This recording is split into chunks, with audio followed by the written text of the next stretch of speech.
The big challenge in the East End, I would say, is work and the dignity of work, because our predecessor generations understood that. And I was a machinist, so I could make my sons their trousers. I was a trouser machinist. My mother and father wanted me to get into engineering because my father had been a boilermaker, and they had a friend that was a supervisor with Otis Elevator Company with lifts and escalators, and that's where I ended up and spent my whole life in lifts and escalators. Well, my mum worked actually down here in the old Savoy Street in Ellsworth's confectionery factory, making MB bars and nugget wafers and different things like that. Worked in Meadows at Glasgow Cross. I was a trouser machinist in there. But I was wanting to chase the money. So the biggest money was WD and H.O. Wills, the Imperial Tobacco Company in Denison. So I was fortunate enough to get a job in there, and I was in there in 1991 when it finished. It was a fantastic place. We used to run minibuses for Castlemilk, Rutherglen and Dalmarnock, and then we were straight up to Wills. We worked shifts. It was a fantastic job, so it was. And that was a right sense of community, so it was. You knew everybody. I worked in Wills for 17 and a half years till they made us all redundant. I think it was a year. It lasted another year, it was running down, and that was when it was shutting down. And they were the great days. And my mum was a tailoress in Stockwell Street, Barnett Tailors. My dad was a labourer on the building sites. I got an access course at Dalmarnock College, and then I got into university.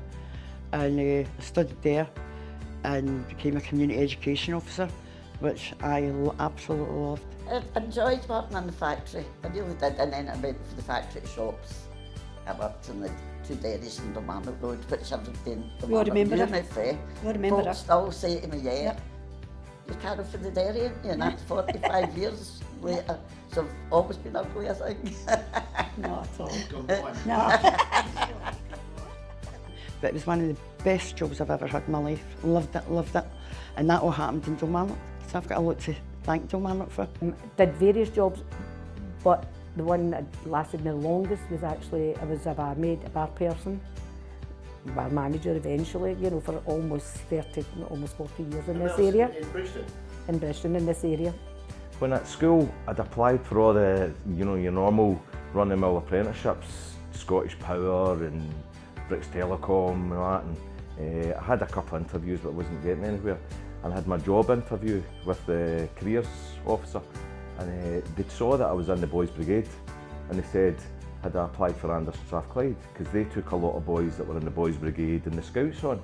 So I applied for them, got the interview, and I passed. My mum, she worked in Bath's Ginger Works before she had me. And then after she had me, she never kind of worked at me because there was nobody else with my dad being gone. But she talks a lot about, she did talk a lot about working in the Bath's Ginger for a time. My mother was known as a hawker, and a hawker was somebody who would trade in second-hand clothes, buying and selling second-hand clothes. And just round the corner from here in Muslin Street, my mother had a second-hand clothes sale room, and so she used to sell second-hand clothes to local people.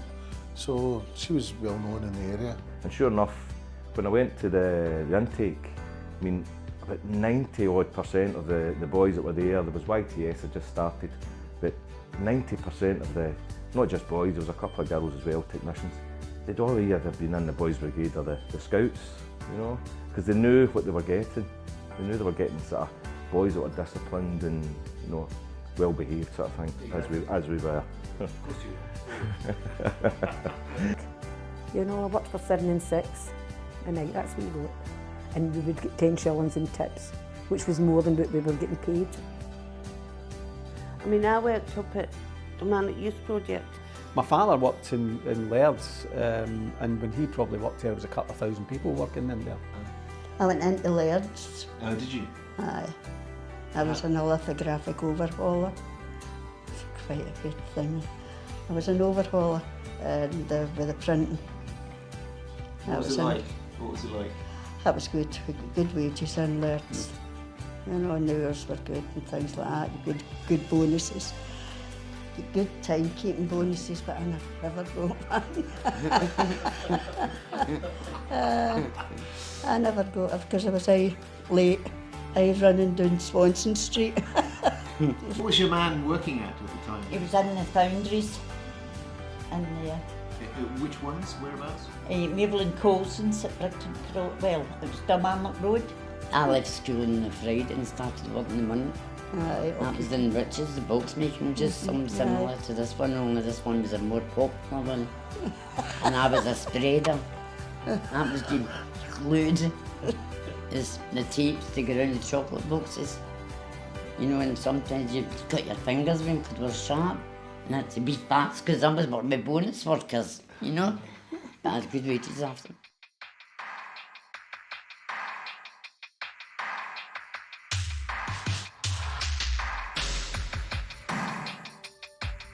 Glasgow was just a hamlet. Rutherglen was the trading centre at the Clyde, and coal and export and imports and grew substantially compared to Glasgow. But obviously economics changed and Glasgow overtook. That part of Glasgow has given so much. You know, Parkhead, Bridgeton, Dalmarnock. In the Second World War, the Germans were bombing it. There's 2 bombs landed in Dalmarnock, and you know, it's gave a lot to the city. It's gave a lot to the west of Scotland and the country itself. I mean, it's often been said Glasgow was the workshop of the empire. Well, Bridgeton as I would call it, Bridgeton was the workshop of the workshop. It was just incredible, the amount of factories here. Starting off, of course, with the weaving industry and then coming on to heavy engineering, pottery, chemicals, furniture making. The list is absolutely endless. I mean, Beardmore's was a kind of byword for locomotives, huge armaments, the big guns that went on the battleships built on the Clyde, even tanks, even aircraft. In fact, at one point, Beardmore's were involved in building airships. You know, so it was a huge industrial enterprise. It was kind of like the Boeing or Airbus of its day. One of the main ones in the area where we're sat just now in Bridgeton was the Dalmarnock Iron Works. And that was the premises of Sir William Arrol. And Sir William Arrol was a Renfrewshire man. He came, started to do work in Glasgow as an engineer, and he built a business that literally became world known. Most famous work, of course, was the Forth Rail Bridge. They also did the Manchester Ship Canal. They did the Tower Bridge at London. And you might well have him in your pocket just now, because if you've got a blue fiver, he's on the back of it. There was a Seath's boatyard there who actually built boats which were amazing for their time. The story of Parkhead Forge is an interesting one about what's described by some economists as the branch plant economy effect. So that Beardmore started out as a Glasgow headquarter business where it had its own shares on the Glasgow Stock Exchange and it would raise capital. It came into a lot of difficulties in the 1930s, but it ended up basically being merged into what was known as Firth Brown, which was a Sheffield-based company. Today it's known as Sheffield Forge Masters. So it's still there in Sheffield, but what happened was it ended up with a branch in Glasgow. And of course, eventually over time, they pulled more and more work into Sheffield, and actually culminating in 1983 when the Parkhead Forge was closed. Even at the time that we were there and still producing, one of the vacant lands ended up becoming a B&Q, and they built the B&Q, and so you're seeing the sort of the change with the retail industry moving into some of these bits. The industry is not here anymore, because where we stayed, all around here was all factories. There was carpet factories, engineering factories. My dad worked in the carpet factory, which is next door, which is no longer there, in Ford Nook Street, which is Lyle's carpet factory. Next door to that was Templeton's carpet factory. It's all engineering factories all around here. But in a way it's a microcosm of the changes to Scotland's economy from a skilled manufacturing, production-focused economy into a sort of retail service-based economy. But then with that, job security, wages, you know, the underlying value creation of our economy has been hollowed out in many ways.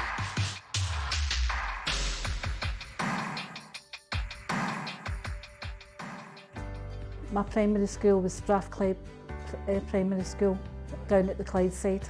I went to primary school not far from where we're sitting now, and in fact the building's still standing, Strathclyde Primary School. I went to Shettleston Primary, which was in Old Shettleston Road at that point. I went to school at Our Lady of Fatima, just across the road from here, primary school. Sacred Heart. Together? Yeah. presumably. Yes. Inseparable by this stage. And well, until we got to secondary school. One day the headmaster, I think, came in and said that they had applications for the girls' high school. And then I went to Our Lady in St Francis's, Charlotte Street, at the Tongate. I went there, so I did. Stayed on to 4th year. But all I did was plunk off school, do you know what I mean? My dad was raging, because I was the first one in my family that ever got staying on, so I stayed to 4th year and then I left. Yeah, we went to Charlotte Street. I went to Lady St Francis at Charlotte Street. I went to Sacred Heart Secondary. So I wasn't as clever as she was. Well, she was the brains of the outfit, was she? Don't know about that. So you were whisked away to higher things? Yeah, well, it wasn't, I mean, it was day school, it wasn't. Sure. I think it was £6, 3 and 8, that seems to ring in my mind, 3 and 8 pence per term. And I took the cash into school to pay for it. Went to, in the Carlton, I went to Our Lady in St Francis, Charlotte Street, or otherwise known as St Trinian's, to us pupils. My father was a labouring man out in the steelworks, and he worked all the shift gods, and yet my mother sent us to private school, the 3 of us, to private school where you had to go into Paisley's and buy the uniform, which was expensive, and then the travel. I would walk down to the railway station in Rutherglen, get a train to Uddingston, get a bus from Uddingston to Bothwell and walk down to the school. We were coming from the Gorbals, the Carlton, Bridgeton, Parkhead, and myself and 2 of my friends, you were coming from a background of families that were in strife, we can put it that way, and you were very much at the bottom. My children went to Strathclyde Street School, and it was a fabulous school. It definitely put me off formal education for quite a long time. Took me maybe into my 20s or 30s before I kind of had the confidence to return to education. And I was expelled from school, and I kind of left at 15 thinking, well, it seems like you're either born quite clever or you're not born clever, so that would be me. Well, we must have met at school at some point, because we went to the same schools all through our childhood. Which school was it? Sacred Heart, and then Purn Street was a secondary school. I actually have just been back inside Charlotte Street because it's empty at the moment. But I knew the person that had bought it, and they let me in. And I went round the school, took some pictures and things. But it was a great feeling, because I felt like I've not been back here from when I was 15. That's who you said I would be, but this is who I became.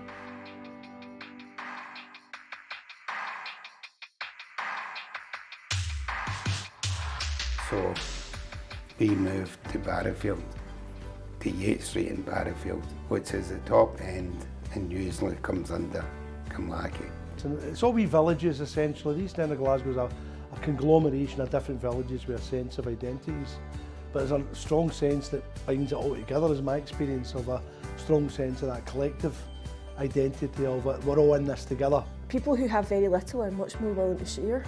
You sit on a bus somewhere and everybody, hello hen, how are you the day? And sometimes you see a wee woman standing herself and you think she's probably not spoken to anybody for a couple of days. And then you get into the conversation, oh, this bus looks as though it's going to be late today. And that's where it starts. And that's the difference, I think. I worked in 2 different dairies in Dalmarnock Road, and the young Neds, as they were called, never had a problem with one of them. They come in, they go a pie, they'd maybe say, there's £1, and it was maybe only 80 pence. So my dad brought us up, which was probably really difficult for a man at that time. Then they would come in the next week and say, Carol, I've not got enough money. Could I have a pie and a bottle of juice? And I used to say, certainly, we'll hand you in the money on Thursday. And I used to say to the friend I worked with, give them in the want, because they will bring the money in. I had no one complaint about it down Dalmarnock Road. But it was always a sense of community as well. So like if I went to my friend's house, her mum would say, would you like your dinner here?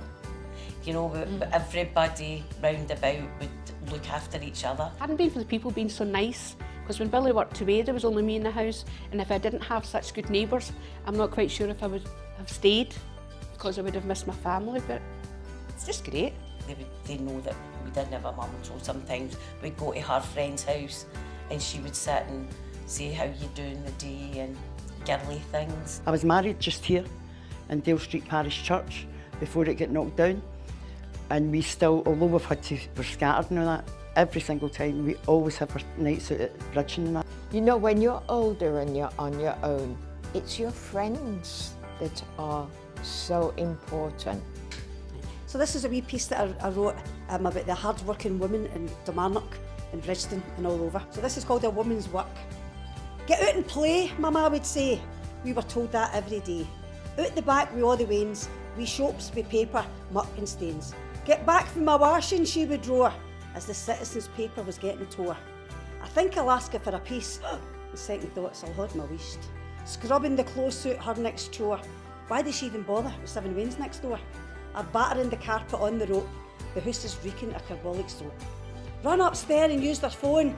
Oh ma, you know she'll only moan. And tell your auntie to come and see me and bring her pram for the steamy.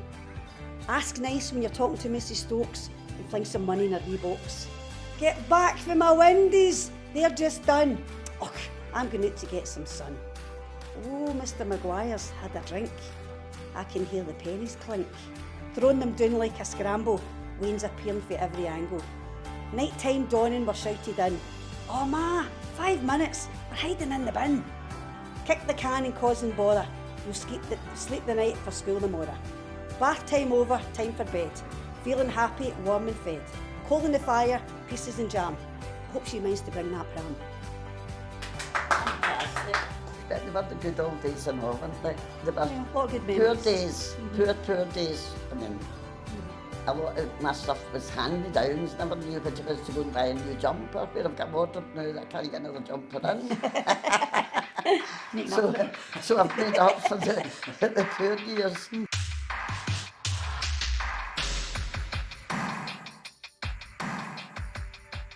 I had a wonderful childhood. No bad memories at all. But I think they were all fun days. I mean, I can remember, even if your pals weren't coming out to play, you went out yourself and you played balls. That's right. Against or the wall. elastics with your pals. Aye, you know, so you made your always, own. You made your own fun. There was always something to do, skipping ropes or playing rounders. 2-man hunt. Usually the whole street played Everybody rounders. in the street played at it. You know, so things like that. Back then you could play in the street. You know, like rounders, kick the can, all the things that we used to play. Very few cars. Shut the doors and run away. Did you? It was you, was it? The closest didn't have doors on them then. Tie them up with strings. Well, you might have done that better. What was that? Tie them with strings, and then the two doors, and then open the doors and tied up with the string. Never done anything like that. No. You weren't allowed out. Frankly, I'm surprised you were with games like that. I know. I was a tomboy. So one time my mum said somebody was getting her a wardrobe. And she You said, take the it'll pram." go in the pram. So we all had an end date. She was pushing, we all had an end date. We were all hiding in case anybody seen us with this wardrobe on a pram. They used That to was say, the we're kind of not things. going. I said, I used to go and I need a wardrobe. We were allowed to go to the Carlton disco. It was I think it was like a church run thing, and crowd of us for Dalmarnock, we all went to the Carlton disco. So I reckon we would be about 14 at the time, but you had to be back for 11 o'clock, last bus. And when I think about it, you thought it was wonderful because they were all good looking guys that came for the Carlton. So they did. Last Clyde bingo was me and my mummy's haunts. We went there for never with the money to go. Whether you had it or not. We didn't drink. That's right. And that was the social life gone there. Back in the day, we used to go to the pictures right? So we would go up, at that time I stayed in Camtown way back, so we would go up onto Alexandra Parade, but further along it's not there anymore. We would go to the pictures on a Saturday. Did you go to the and then flea at park? half time, see, before the next, so there would be 2 pictures.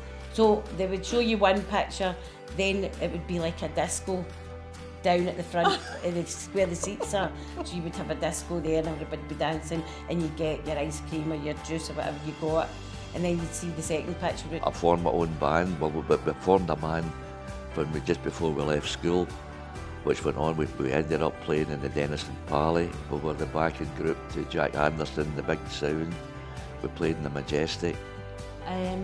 Just as long as I get a good laugh. That was me. I was as happy as Larry. She was quiet, eh? Yeah. Is that right, aye? Back in the day. But we used to go, you were never quiet. Didn't look like it.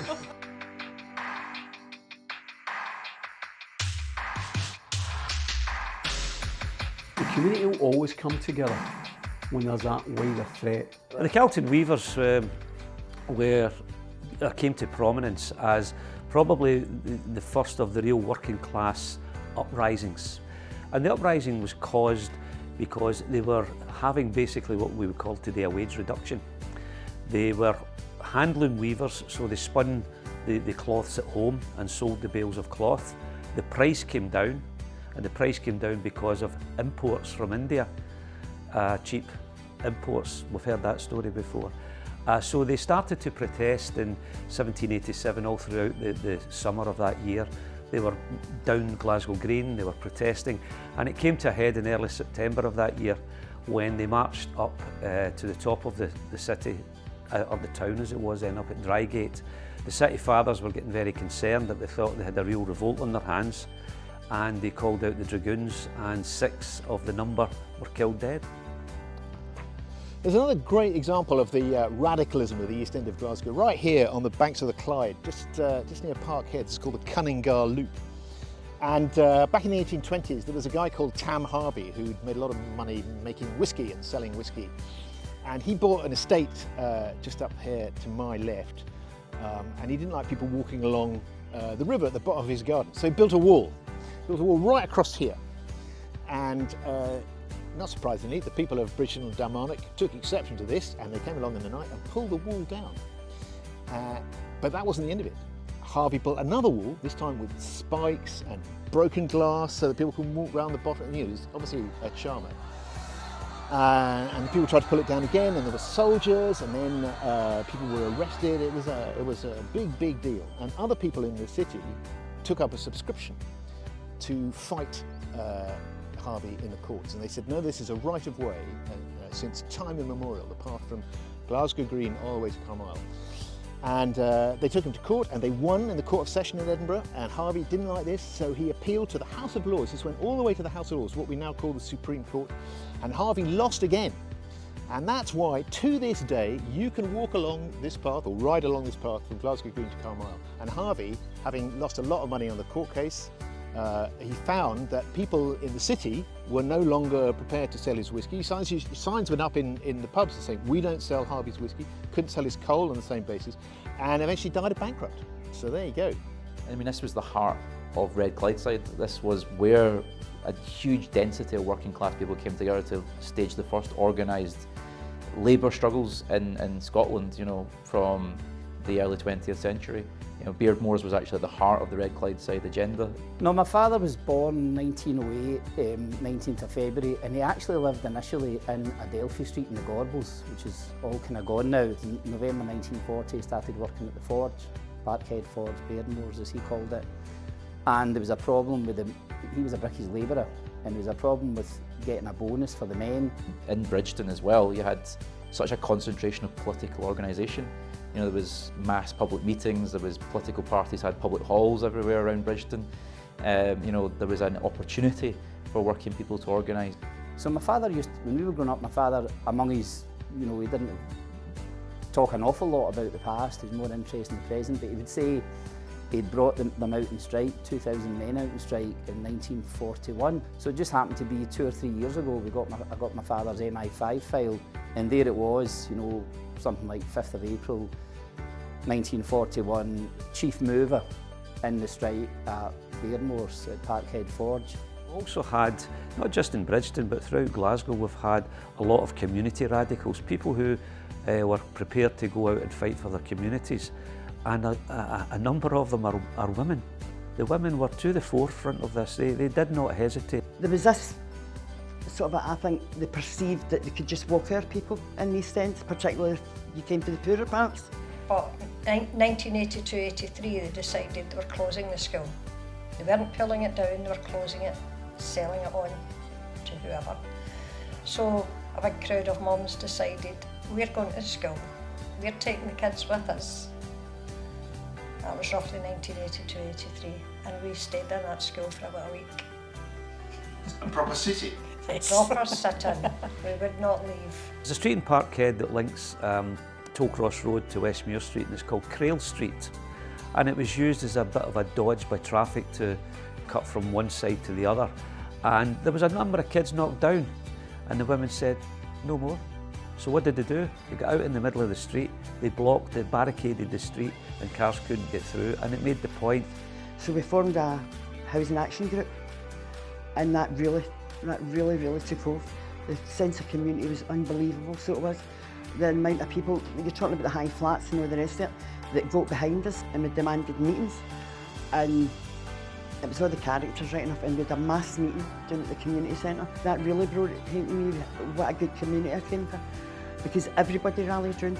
What they identified through these surveys that the universities had conducted, they says that there wasn't many generations of people stayed in, remained in Dalmarnock and Bridgeton, and it ended up, we were there and there was third and fourth generations of people that was there, even in their wheelchairs, everything like that. And we gave it loudly, we really stood up to them.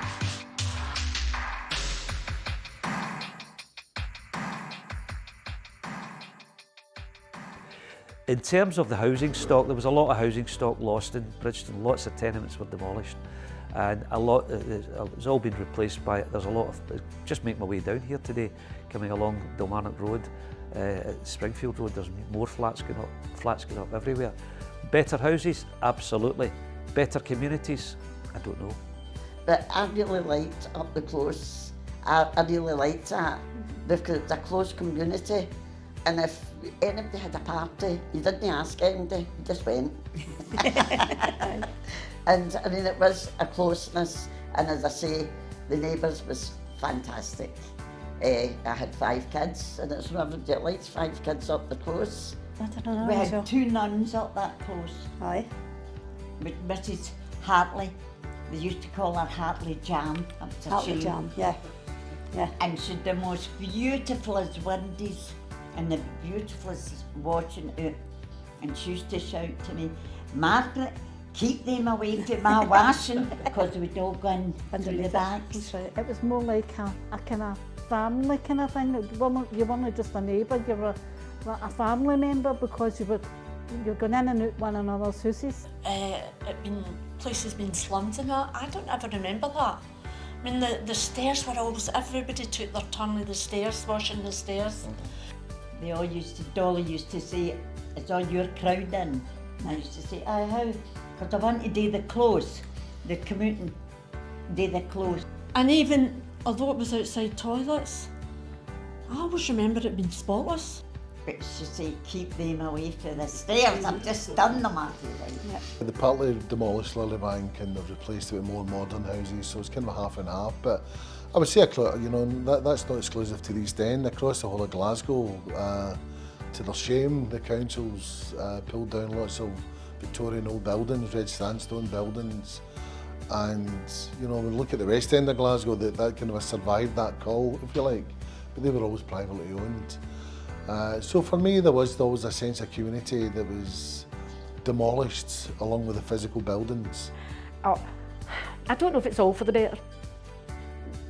The community got broken, really badly broken. And yet we let car culture for the 1950s and 60s on. It was all about the cars. Everybody wanted back and front doors. Nobody wanted to live in a tenement, right? That was their vision, a wee garden. You needed to transform the housing, but the fact is, I would say they vindictively flattened places that they had a problem with. one of the trade unionists based in Bridgeton, I think he was the shop steward at Anderson Strathclyde in the 80s, said that the dispersal of the population out to the new towns literally created dormitory suburbs, and they said dormitory in the literal sense, a place to sleep. So he's saying that as Red Clydeside went to these new suburbs, they went to sleep, the political fire went out. I was at university at the time, and on the bus, everybody smoked at the top of the bus. I was up the stairs for a smoke and I met this woman, Anne Rosengard, who was doing her PhD in housing associations, and she said, you know, there's money around to get all those tenements done up. I said, you are kidding. So before we knew it, we had a steering group, and before we knew it, we had started Rutherglen Housing Association, which morphed into Rutherglen and Cambuslang because their area expanded. And what we've done since then is spent £50 million. We have built new build houses in good areas, good, affordable social housing for people in need, and we have renovated all the tenements, and it was revolutionary in its time. Rutherglen didn't start it. In fact, Reedvale and Denison were there long before us. One thing that is really strong in Glasgow, and particularly in the East End, is the community housing association movement. It's one of the things that Glasgow can really be proud of. Over 80 community-run housing associations, which have still got an opportunity to be centres of democratic agency in the community, and places where there is capital concentrated and workers can exercise some degree of control over it. I think there needs to be more awareness of that and more organisation around the housing associations in Glasgow. And it's a poem about tenements and close mouths, and how when you grow up there, what that is like. Wains greeting, folks meeting, toilets flushing, lasses gushing, men walking, women talking, sills sunning, dogs running, middens clattering, smells battering, tenements throbbing, stairheads sobbing, couples winching, doughballs mincing, east, west, north, south, all life began at the close mouth.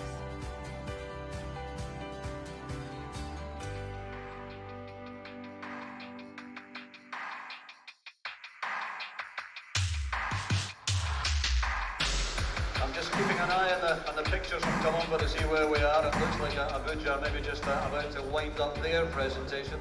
I have much pleasure in announcing that the host for the 2014 Commonwealth Games will be Glasgow.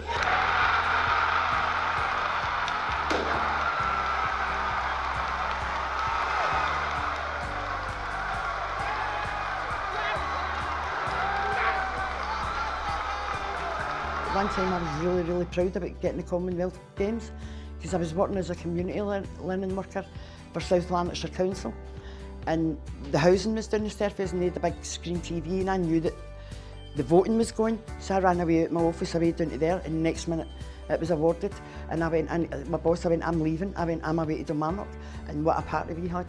What a party we had when we thought this Commonwealth Games was going to bring us this, that and the next thing. In the area there was a buzz, there was an excitement, something really big and cool was coming to not only to Glasgow but to the East End, and we had the velodrome, and that was a whole new facility, and our school got to go along and see it and use the facilities for free, and so there was a lot of positive around it. The best play park in the area was Dalmarnock Community Centre's play park, because it had like tyres and like you could do like almost like army drills and huge slides, and it was just a really good play park. It brought us nothing. It brought us nothing. Less of a community now, because of what they've done. The first thing we did was pulled in the community centre. Do you know what I mean? I remember when they told us that they were pulling down the community centre, and we were like, oh, but that's where we have like our birthday parties.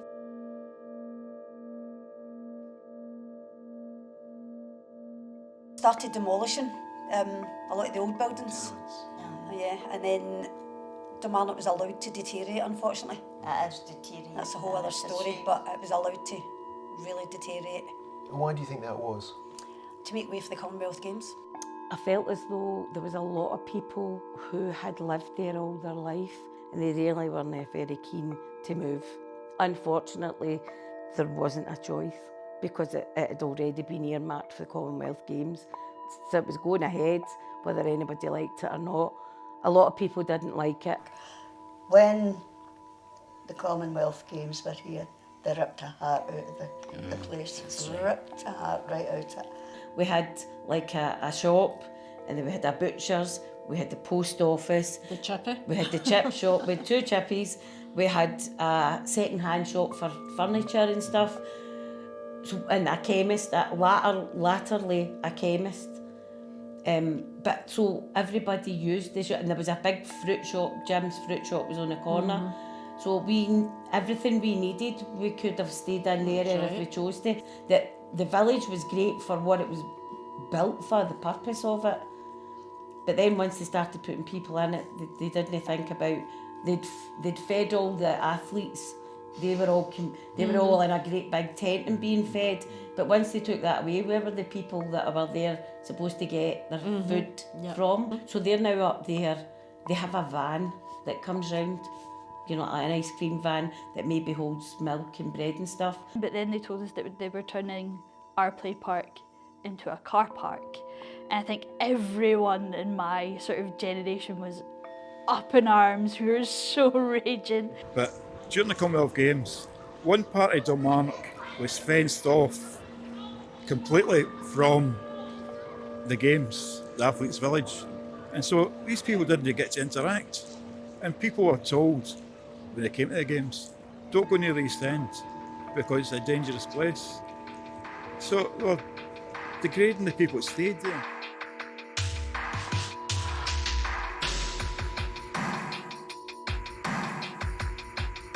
Think of Glasgow that was building all these railway engines and Springburn and all the industries in Glasgow. It was that incredible hub.